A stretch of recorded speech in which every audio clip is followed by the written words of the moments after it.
지난주에 톨스토이의 이야기로 성장을 말씀드렸습니다. 사람이 성장하지 않으면 문제가 있는 거지요.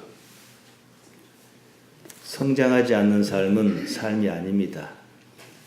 그런데 말입니다. 우리 몸은 이미 성장을 멈추고 후퇴합니다. 늙는다는 것은 성장이 지났다는 얘기죠. 그렇지만은 우리의 의식은 성장해야 합니다. 여기에 비밀이 있어요. 인간은 행복하고 싶어 합니다. 삶에서 행복감을 느끼고 싶어 합니다. 행복감이란 삶의 성장에서 오는 거예요.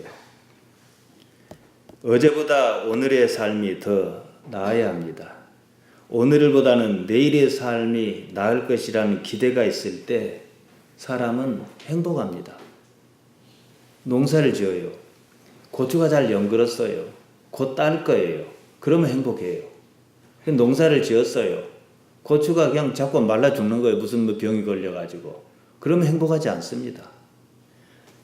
한마디로 행복은요, 성장에 있어요.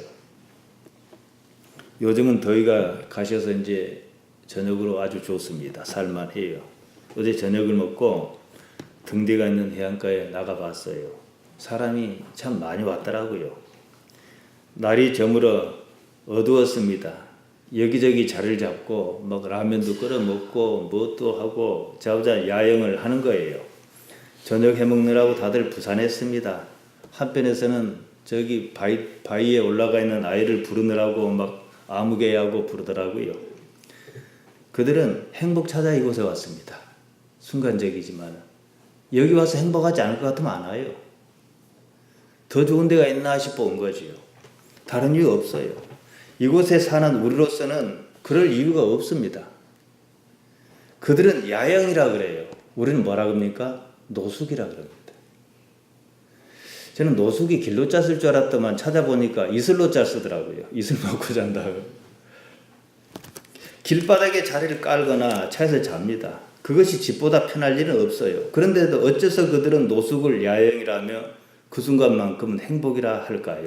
반면 우리는 어째서 그것을 행복이라 안 할까요?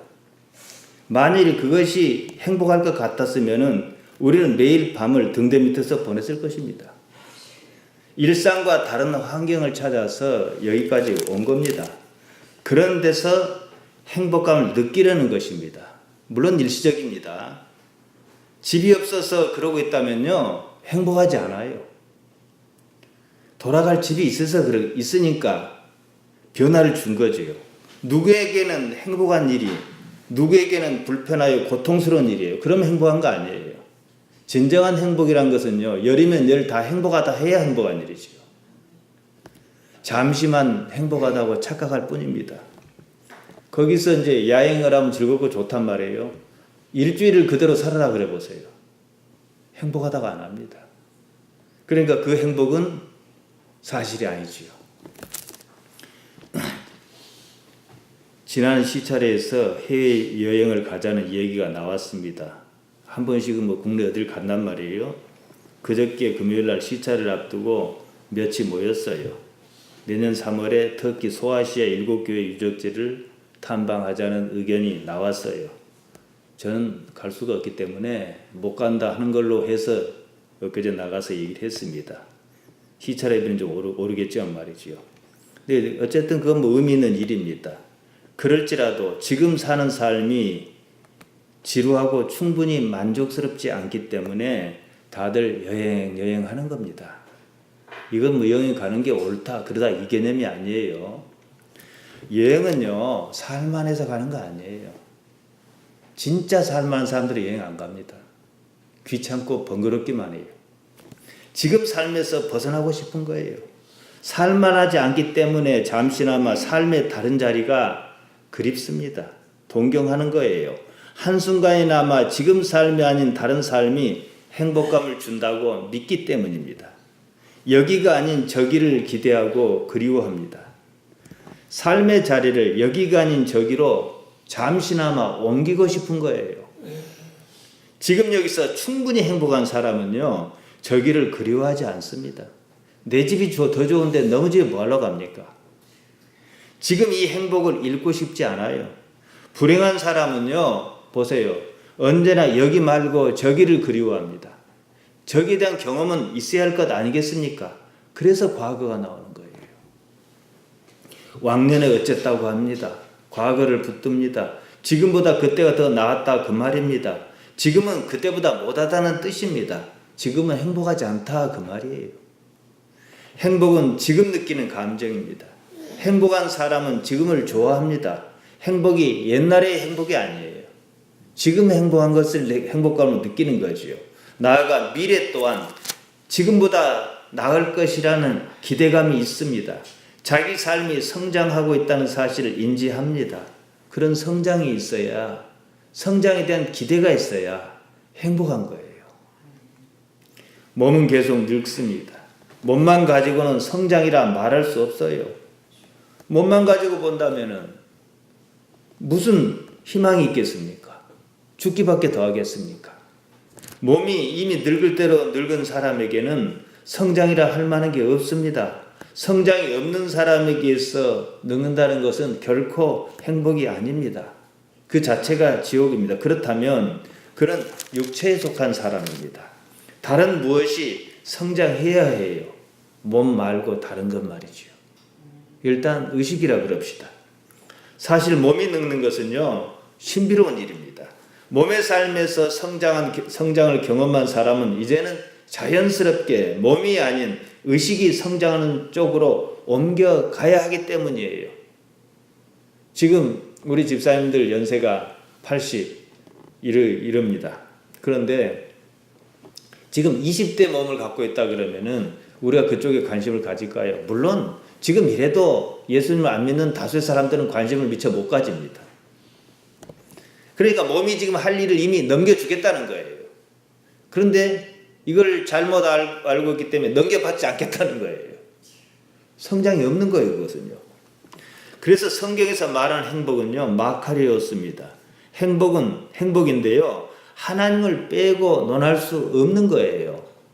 마태복음 5장 8절과 9절입니다. 마음이 청결한 자는 복이 있나니 저희가 하나님을 볼 것이며 화평케 하는 자는 복이 있나니 저희가 하나님의 아들이라 일컬음을 받을 것이며 다른 복도 마찬가지입니다만은 하나님 빼고 행복을 논할 수 있겠습니까? 마음이 청결한 이유나 화평케 하는 이유나 마음이 청결하고 화평케 하는 것 자체가 목적이 아니에요. 다 하나님 때문이라는 거죠. 마찬가지로 구약에서 행복은 히브리어로 헤쉘입니다. 시편 1편과 1편 1절과 2절을 보면요, 복 있는 사람은 악인의 꾀를 좇지 아니하며 죄인의 길에 서지 아니하며 오만한 자리에 앉지 아니하고 오직 여호와의 율법을 즐거워하여 그 율법을 죄하러 묵상하는 자로다. 악인의 꾀를 좇지 않는다고, 죄인의 길에 서지 않는다고, 오만한 자의 자리에 앉지 않는다고 행복한 게 아니에요. 하나님 때문에 행복한 거고, 하나님 때문에 행복한 사람은 악인의 꾀를 좇을 이유도 없고, 오만한 죄인의 길에 설 이유도 없고, 오만한 자의 자리에 앉을 이유도 없는 겁니다. 그러니까 이게 상승작용을 일으켜서 행복하다 이거지요. 그는 당연히 하나님의 율법이 좋아서 묵상할 것이 분명합니다. 얼마나 좋아요? 송이꿀처럼 달다. 이런 표현을 쓰지 않습니까? 행복이란 하나님과 올바른 관계에서 얻는 자기 만족감입니다. 이게 계속해서 상승해야 하는 거예요. 이것이 성장이다. 이 말씀을 드린 겁니다. 이런 사람은 몸이 늙든 말든 상관없어요. 몸을 벗으면 오히려 더 좋아해요. 처음에는 몸과 함께 성장을 배웁니다. 나중에는 그것이 의식의 성장으로 바뀝니다. 그때는 몸이 늙어가는 것과 상관없이 그의 의식은 끊임없이 성장합니다.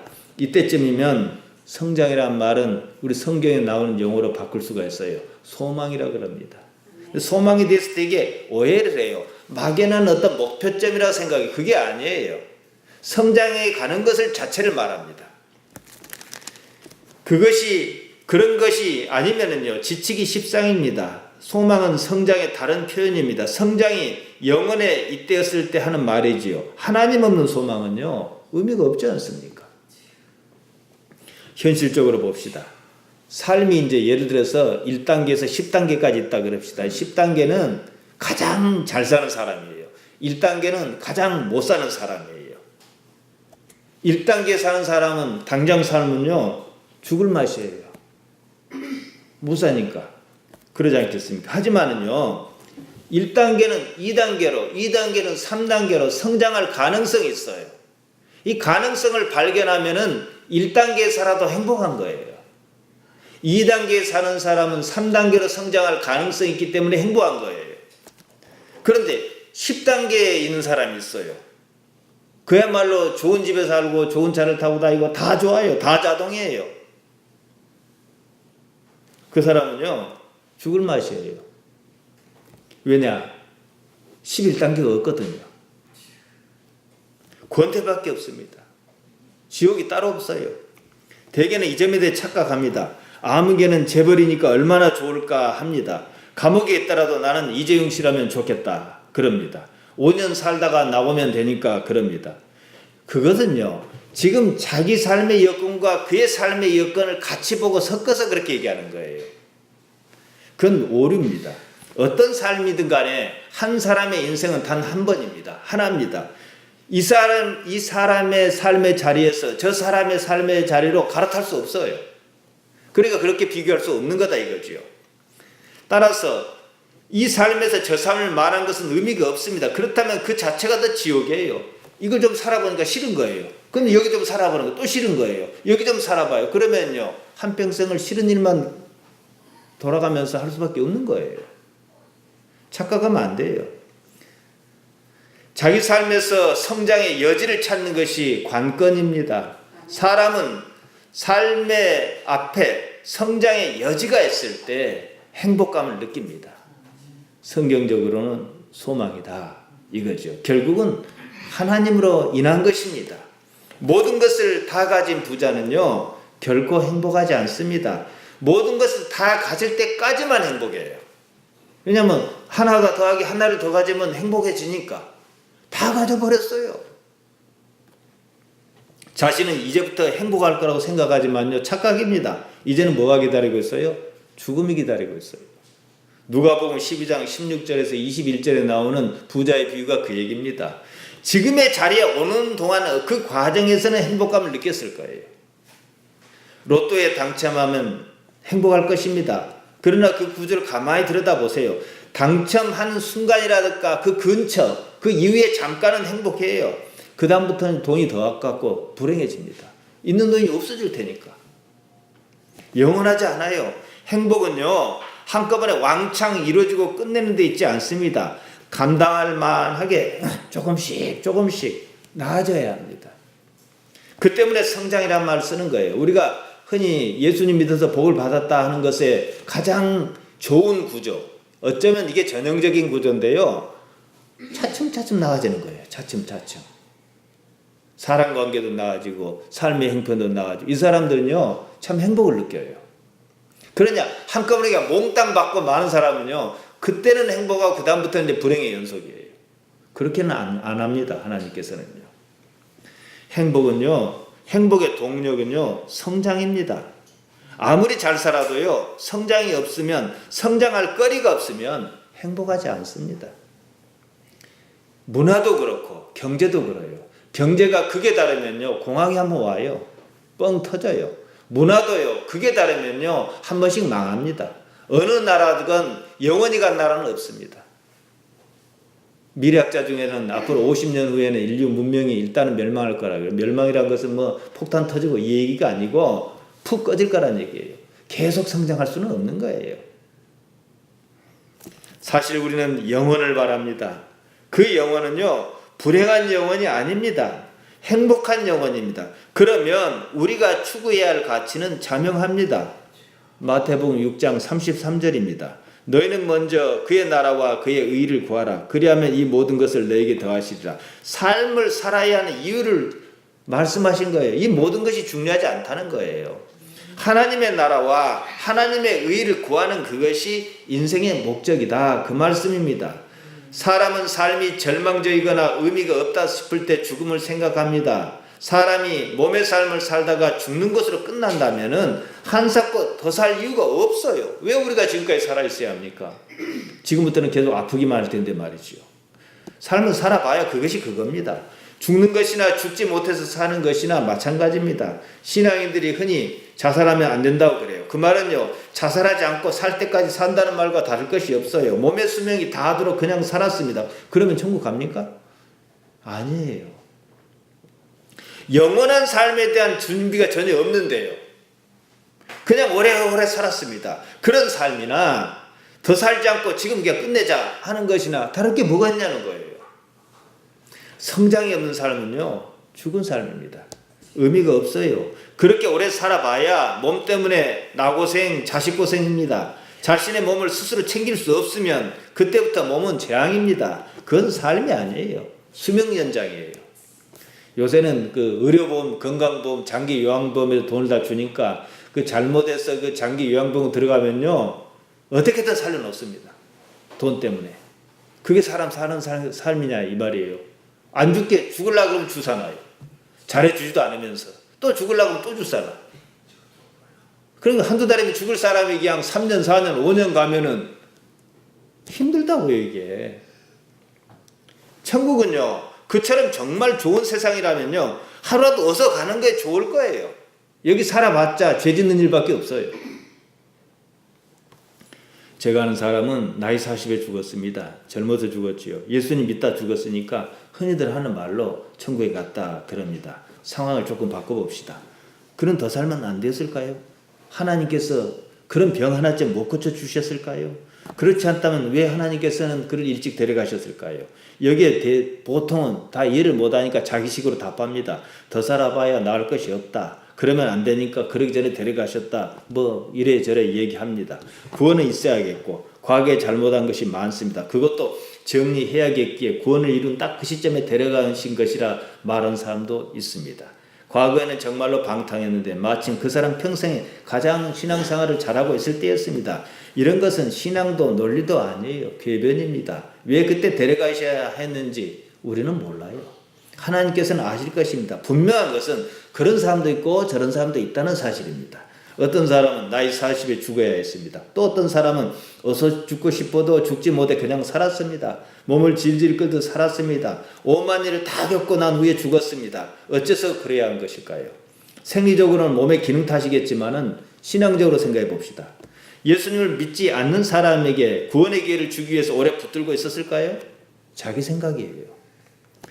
하나님께서 구원을 주시겠다면 당장 구원을 주실 수도 있는 문제입니다.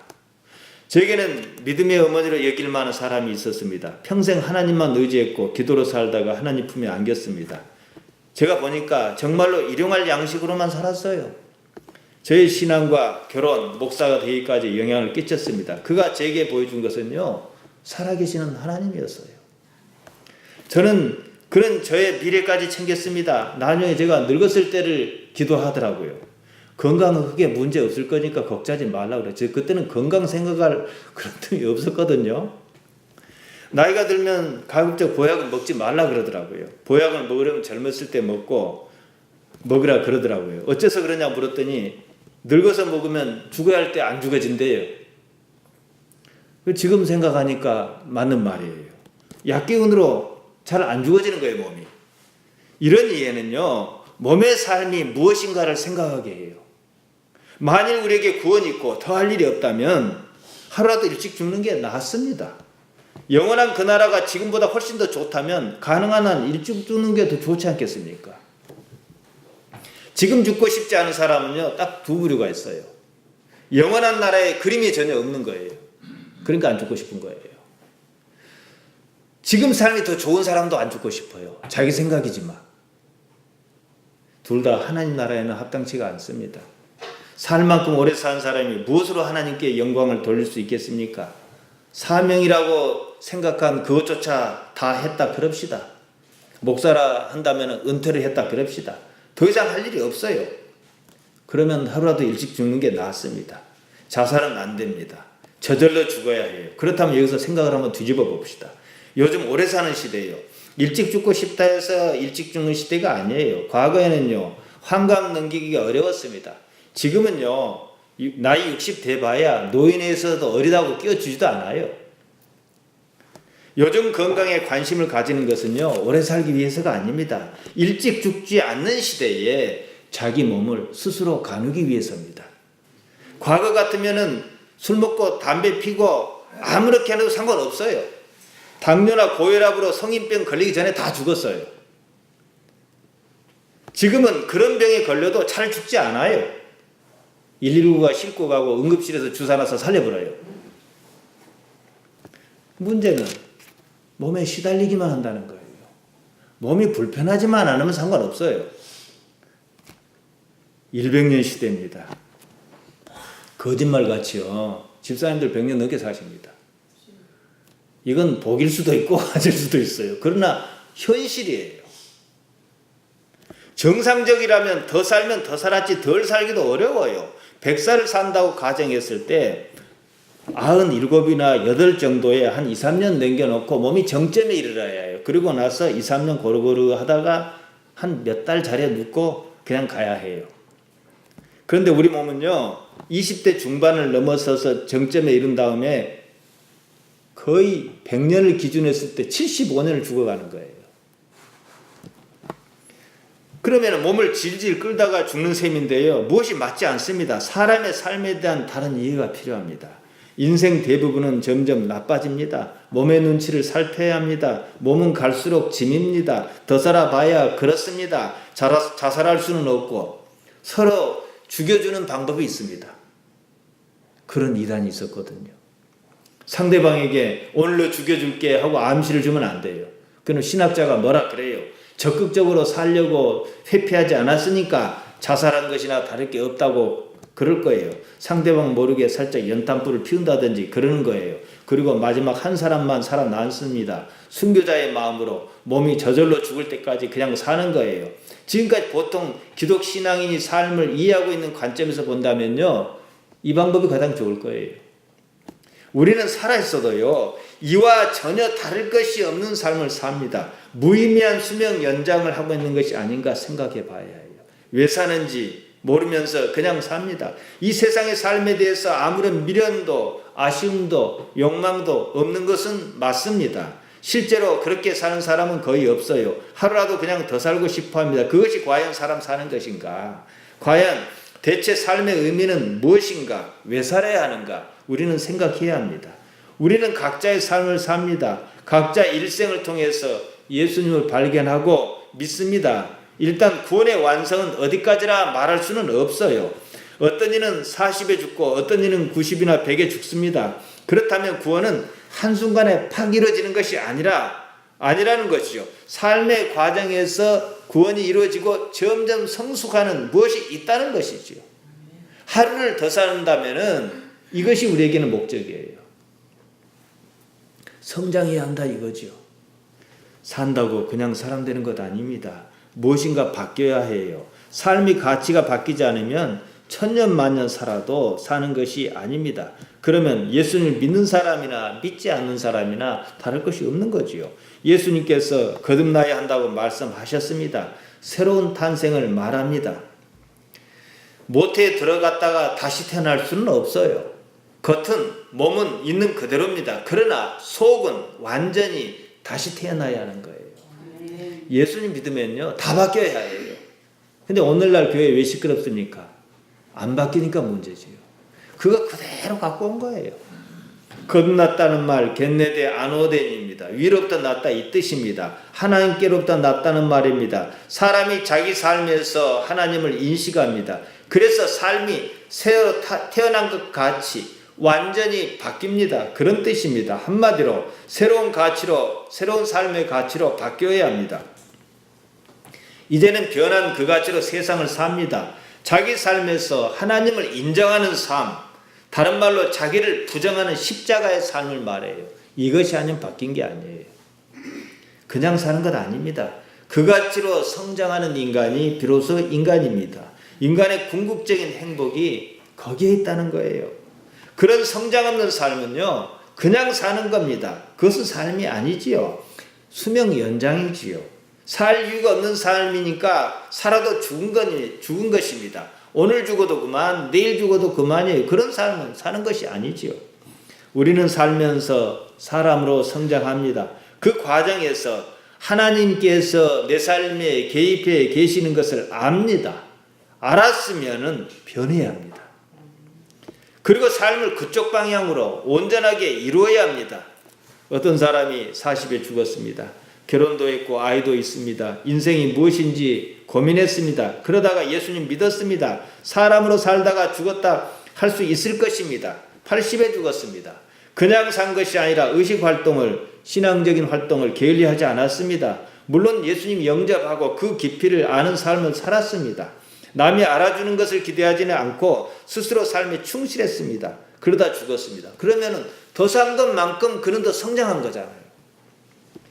반면에 120살에 죽은 사람이 있습니다. 아무것도 안 했습니다. 조상으로부터 받은 것 받아서 먹고 싸고 자고 놀다 죽었습니다. 예수님 믿지 않았습니다. 그럼 산 거 아니지요. 수명을 120년 동안 연장했을 뿐이지요. 그럼 이 세상에 온 목적이 없잖아요. 그는 처음부터 죽었습니다. 우리가 달란트의 비유, 문화 비유 알지요? 달란트는 5, 2, 1.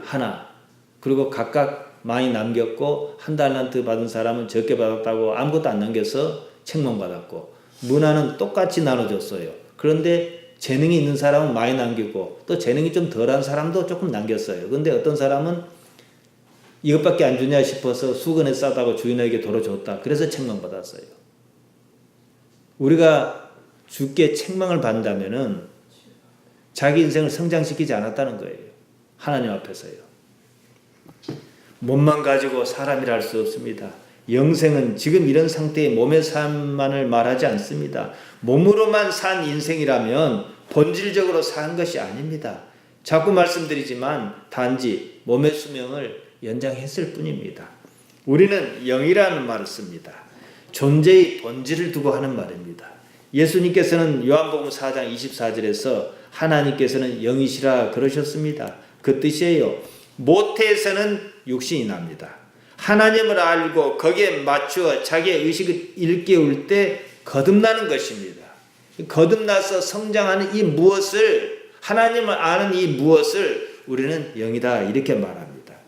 단지 생명을 연장하는 것이 삶이라면은 우리는 더 살아야 할 아무런 이유가 없습니다.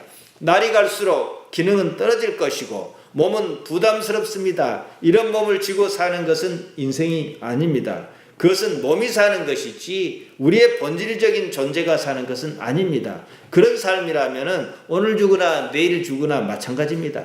우리가 죽는 날까지 무엇인가를 새롭게 해야 합니다. 내일 죽더라도 오늘은 사과나무를 심는 거예요. 만일 그것이 아니라면 사는 것이 아니에요. 죽음을 좀 더 미뤘을 뿐입니다. 그런 활동을 통해서 얻는 무엇이 있다는 거예요. 우리가 오늘도 하나님 찾은 이유가 그것입니다. 나의 가치입니다. 그것은 사람의 본질인 영혼의 성장에 도움을 줍니다. 사람은 하나님의 피조물입니다. 사람이 추구해야 하는 궁극적인 목표는요, 하나님이에요. 하나님께서 절실한 분인가 이거예요. 나는 하나님을 어떻게 찾는가 이거예요.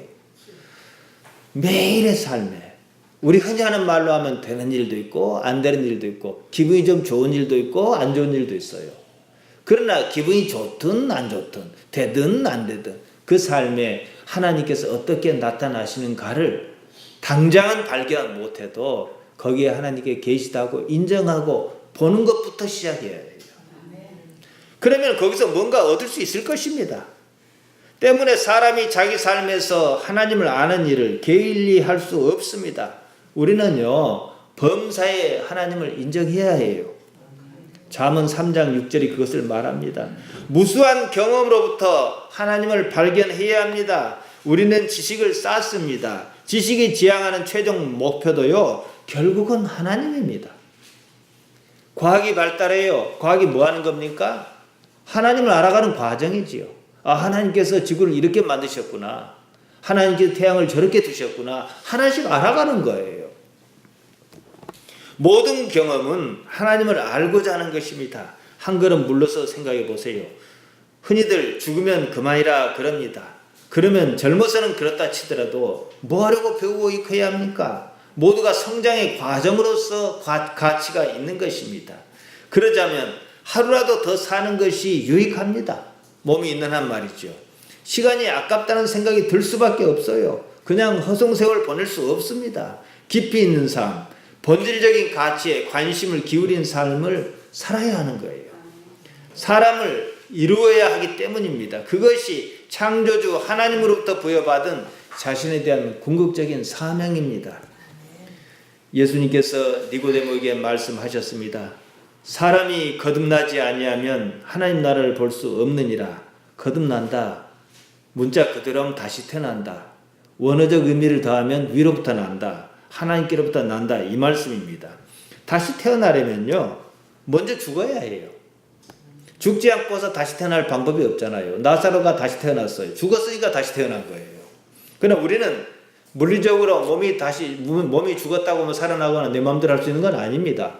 그러나 나라고 여겼던 무엇은 죽어야 해요. 우리의 이 세상의 삶은 몸이 죽어가는 과정이 있습니다. 인생의 과정에서 겉사람은 후패하겠지만 후패한다, 썩어 문드러진다 이 말이에요. 뭐 후패하지 않는다면 그거 어떻게 보면 더 고역이죠. 그런 관점에서 시다르타 부처님은 인생을 고라했습니다. 옳습니다. 하지만 우리의 진짜 사람인 속사람은 오히려 겉사람이 후패하기 때문에 날로 새로울 수가 있는 거예요. 그럴 리 없겠지만 몸이 날이 갈수록 젊어지고 좋은 의미에 건강하고 더 힘이 나고 그런다 해보세요. 사람이 얼마나 영혼에 대해서 갈망할까요? 뭐 그럴 수가 없겠지만 말이에요. 그러니까 우리 겉사람이 후패한다는 것은요, 이 자체가 복이에요. 그러나 어리석은 사람은 그래도 정신을 못 차려요. 몸은 늙어가지만 내 의식의 세계는, 하나님을 향한 의식의 세계는 날이 갈수록 성숙하고 성장해야 하는 거예요. 제가 지난번에 이제 본의 아니게 지난달에 2개 하늘교회 청년들을 두고 집회를 한번 하고, 오늘 교회 이제 중년이라 말해야 돼요. 혼자 살아도 중년은 중년이니까. 이 사람 두고 집회를 4번 했잖아요. 확실히 말귀를 알아듣는 게 달라요. 어린 사람보다는 좀 더 도산 사람이 나을 것 아니겠습니까? 성장했다는 얘기죠. 우리 의식세계도 마찬가지입니다. 성장해야 하는 거예요.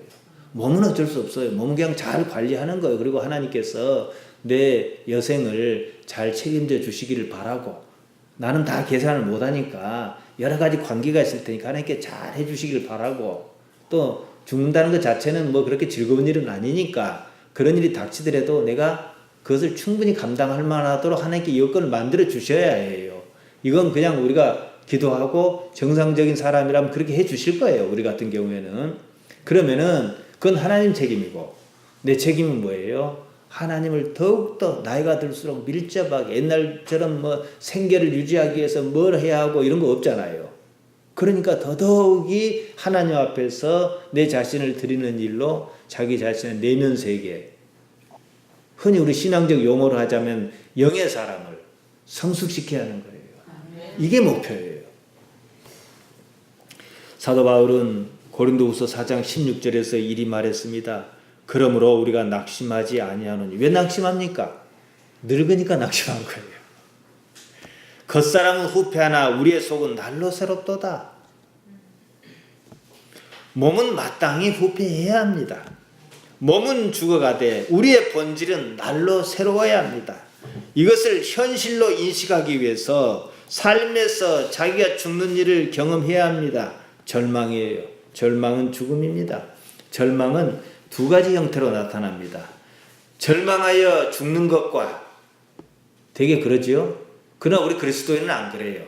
절망했기 때문에, 나한테 절망했기 때문에 오히려 사는 거예요. 보통 사람이 생각하는 절망은 그냥 죽음입니다. 자살을 왜 합니까? 삶에 절망했기 때문에 하는 거예요. 육신적인 소망이 탱천해서 그 가치로 살았습니다. 그것은 사람의 삶이 아니에요. 죽지 않으려고 바동바동 된 겁니다. 반면 절망했어요. 나는 방법이 없다. 절망했는데 그냥 그때까지는 절실한 줄 몰랐어요.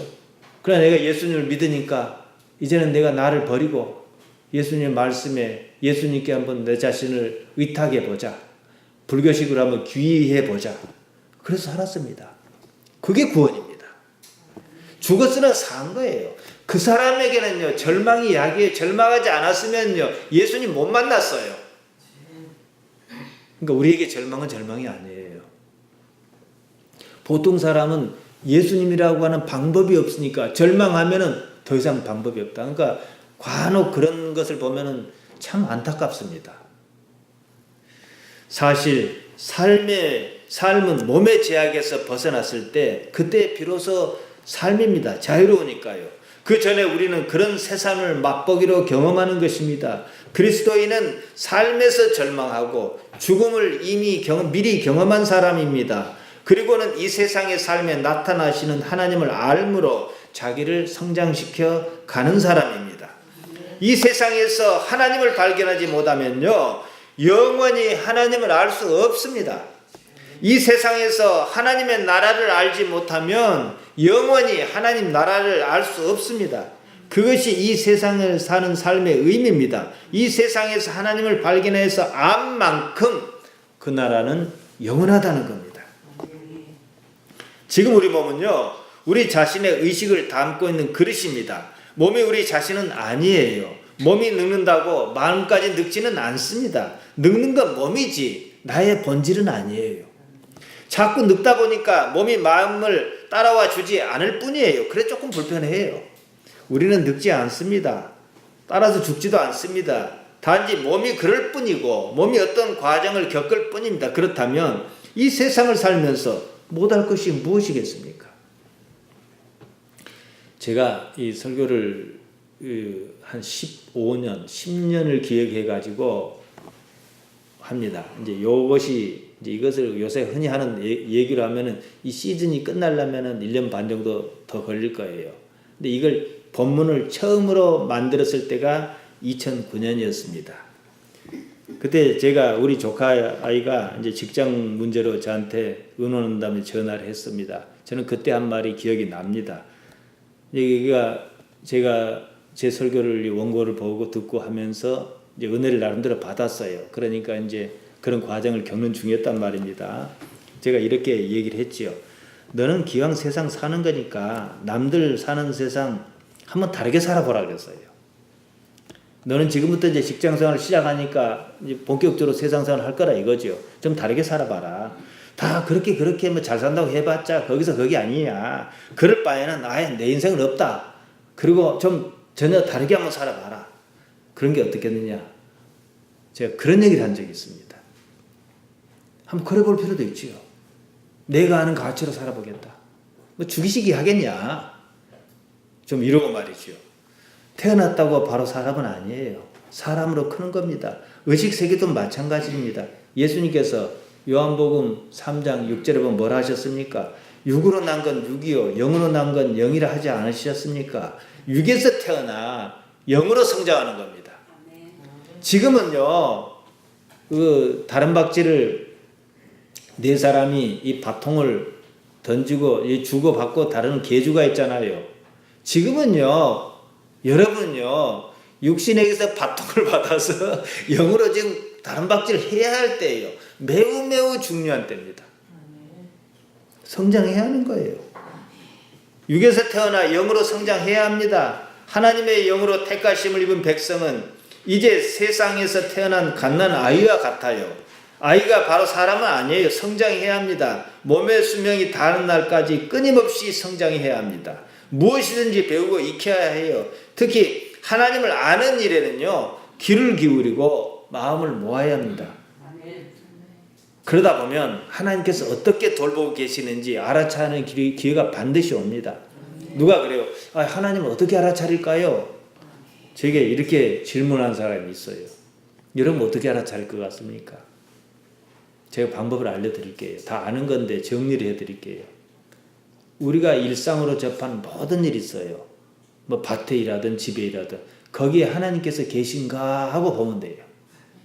그럼 처음에는 그런 것도 같고 아닌 것도 같아요. 그러면 그렇다 그러면 그런 것 같고 아니라 그러면 아닌 것 같아요. 그런데 계신가 하고 보면요, 내 생각대로 되는 일도 있고 안 되는 일도 있어요. 그럼 안 된다 해서 좀 기분 나빠하지 말고, 아, 여기는 하나님께서 무슨 생각을 갖고 계시겠지 하면은요, 조금 지나면요, 이게 풀리는 게 보입니다. 여기서 능력을 쌓는 거, 이게 영역이에요. 이게 익숙하면 어떻게 해요? 안 된다 해도, 아, 하나님께 다른 방법을 갖고 계시겠지 생각이 드는 거예요. 제가 결론적으로 제 얘기를 말씀드리면, 제가 이제 목사 되려 해서 됐겠습니까? 그 지금 생각해 보면은 감사한 일이죠. 이런 것처럼 그때 제 생각대로 하면 저는 안 하죠, 당연히. 그럼 제가 지금 생각하는 만족을 누릴 수 있었겠느냐는 거예요, 하나님 안에서요. 그러니까 안 된다고 안 되는 게 아니에요, 그리스도인은요. 그러니까 하나님을 알아차리는 방법은요, 우리가 일상적인 일을 합니다. 주일에는 쉬워요. 뭐 예배하고 찬송하고 다 관계가 있으니까. 그러나 일상적인 모든 일에 하나님께서 관계하고 계시다고 어떻게 나타나시는가? 물론 하나님께서는 몸으로 안 나타나시니까 말이죠. 현상으로 나타나실 테니까요. 어떻게 나타나시는가 보는 거예요. 그리고 자꾸 의식을 거기 모아요. 그러면 어떤 기준이 잡힐 거예요. 그 뭔 데이터가 잡힐 거예요. 거기서 자기 몸의 삶에서 함께 하시는 하나님을 발견해야 합니다. 그것이 바로 하나님의 나라라는 말이에요. 천국이란 말이에요. 여기에 익숙한 사람은요, 동요하지 않겠지요. 이미 죽었는데 죽는 게 뭐가 무섭겠어요. 어떤 사람들은 9월 말에 뭐 행성이 부딪혀갖고 지구가 멸망한다고, 뭐 저한테 종종 어떤 분은요, 어떤 목사님은 지구가 멸망한다고 여러 번 이메일을 보낸 적이 있어요. 그래도 계속 안 멸망하더라고요. 또 언제 날 잡았고 멸망한다고 야단이요. 하도 귀찮아서 지금 메일 안 받는 걸로 블록을 했습니다만서도 뭐 멸망해도 좋고 안 멸망해도 상관없어요. 왜냐? 멸망하면 다 같이 멸망하니까 좋지 뭐. 지금 우리는 신앙생활 상당히 좋을 때니까. 우리는요, 지금 사는 삶에서 하나님을 어떻게 아느냐 이 문제예요. 그리고 내 삶이 하나님 안에 있느냐 이 문제입니다. 그러고 나서 예수님께서 마태복음 6장 33절에서 하신 말씀을 제가 다시 읽어드릴게요. 너희는 먼저 그의 나라, 하나님의 나라와 하나님의 의를 구하라. 이게 답이에요. 이게 목적이에요. 인생은 한마디로 하나님 나라와 하나님 의를 구하기 위해서 있는 것입니다. 천국, 바실레이안 두 대우가 그 말입니다. 하나님의 현실적인 통치, 실제적인 통치를 두고 하는 말입니다. 우리가 사는 세상에는 하나님 모르게 일어난 일은 하나도 없습니다. 요새 검은 벌레가 좀 없대요. 싫지만 검은 벌레 나타나는 것도 하나님께 뭔 이유가 있을 거예요. 하다못해 말이죠. 우리는 물론 불편하고 싫으니까 이게 좀 안 나오게 해주십시오 하고 기도할 수는 있어요. 그 기도가 나쁜 건 아니에요. 삶의 고난을 고난으로 보지 마시기 바랍니다. 삶의 역경이라고도 생각하지 마시기 바랍니다. 단지 그럴 뿐이에요. 고난을 고난으로 여기면 고난은 정말 고난으로 고통스럽게 우리 삶에 머물러 있습니다. 아이가 크면서 여러 가지 일을 겪듯 성숙하고 성장하는 과정일 뿐입니다. 모든 과정에 하나님께서 돌보고 계시다는 사실을 인정해야 합니다. 자기 자신을 의지하지 마시기 바랍니다. 자신이라고 생각한 것은요, 과거에 아팠던 모든 것이 이 안에 누적돼서 찌꺼기로 쌓여가지고 그것으로 튀어나와요. 생각이 그것으로 생각을 만듭니다. 모든 것을 용납하세요. 있는 그대로 받아들입니다. 왜 그럽니까? 하나님께서 관계하에 계시니까 말이죠. 아무것도 판단하지 마십시오. 그런 판단은 오히려 사람을 불행하게 만듭니다. 예수님께서 요한복음 19장 30절에 보면 십자가에서 운명하실 때 다 이루었다고 말씀하셨습니다. 무엇을 다 이루었겠습니까? 하나님의 나라입니다. 생각에게 마음을 뺏기지 않도록 하시기 바랍니다. 생각은 여러분 자신이 하는 것 아니에요. 경험의 찌꺼기가 마구마구 떠오르는 것입니다. 그러한 생각이 여러분 자신이 되지 않도록 하시기 바랍니다. 언제나 청결한 마음, 빈 마음을 유지하도록 애쓰시기 바라요. 마음이 한 번에 한 가지만 담당하도록 하시기 바랍니다. 지금 무슨 생각을 하고 있는지 알아차리는 것만으로도 우리는 진리, 진실에 보다 더 접근해 있습니다. 그것이 깨어 있는 겁니다. 영원은 지금입니다. 과거는 지나갔고 미래는 오지 않습니다. 사실 삶은 언제나 지금입니다. 영원히 지금입니다. 하나님과 우리 자신은 언제나 지금에 있습니다. 이 본질적 상황을 인식하면 내가 하나님과 따로 나뉘어 있지 않다는 사실을 알 수 있습니다. 사랑은 하나입니다. 이것이 신약 성경 전반을 흐르는 가치입니다. 남으로 느끼면 사랑이 아니에요. 자식을 남으로 느끼지 않습니다. 사랑하기 때문입니다. 자신의 일상적인 삶을 자주 들여다보시기 바랍니다. 하나님께서 어떻게 나타나시는지 말씀드린 대로 해보시기 바랍니다. 그러는 가운데 여러분 자신 내부에서는 어떤 에너지가 솟아날 것입니다. 우리 하는 식으로 말하자면 이것이 영적 에너지입니다. 이것을 모으세요. 그리고 희망으로 삼는 겁니다. 지금 여러분 눈앞에 있는 그것만이 사실이고 진실입니다. 거기에 머물러 있는 것입니다. 마음이 다른 데 가 있지 않도록 주의하시기 바랍니다. 예수님께서는 십자가에서 다 이루셨습니다. 정말 다 이루셨습니다. 하나님 나라를 말입니다. 그러자고 세상에 오셨습니다. 예수님께서 다 이루신 그 세상을 그냥 알아차리는 겁니다. 그것이 모든 거예요. 그러므로 여러분 자신의 본질이 하나님을 의식하는 그 의식을 성장으로 회복시키는 여러분 되시기를 바랍니다. 아멘.